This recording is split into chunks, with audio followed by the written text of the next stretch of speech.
What's up? Hi. God, I'm full of so much gratitude right now.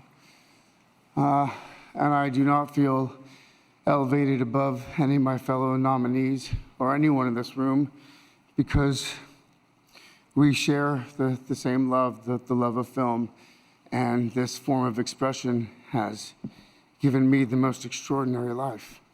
I don't know what I'd be without it. But I think the greatest gift that it's given me, and many of us in this room, is the opportunity to use our voice for the voiceless. I've been thinking a lot about some of the distressing issues that we are facing collectively.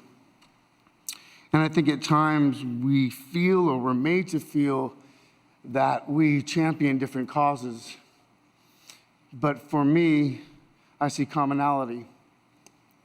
I think whether we're talking about gender inequality or racism or queer rights or indigenous rights or animal rights, we're talking about the fight against injustice.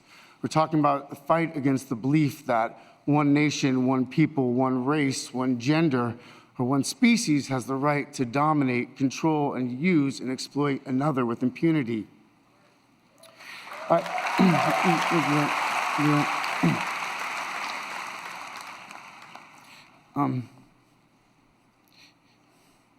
think that we've become very disconnected from the natural world, and many of us, what we're guilty of is an egocentric worldview, the belief that we're the center of the universe. We go into the natural world and we plunder it for its resources.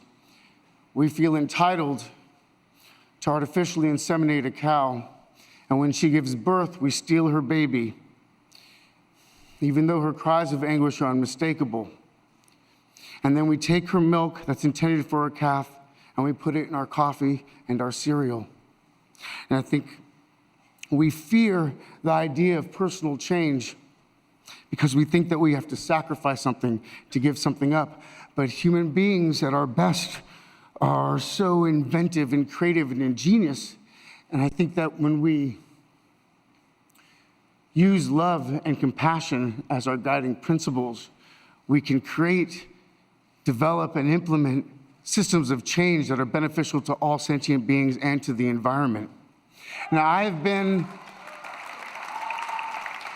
a scoundrel in my life. I've been selfish.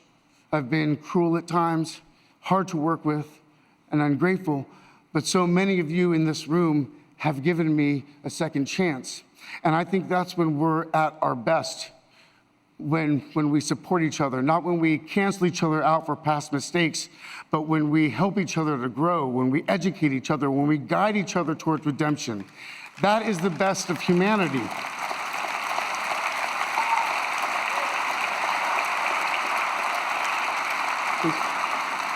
I want to, when he was 17, my brother wrote this lyric. He said, "Run to the rescue with love and peace will follow." Thank you.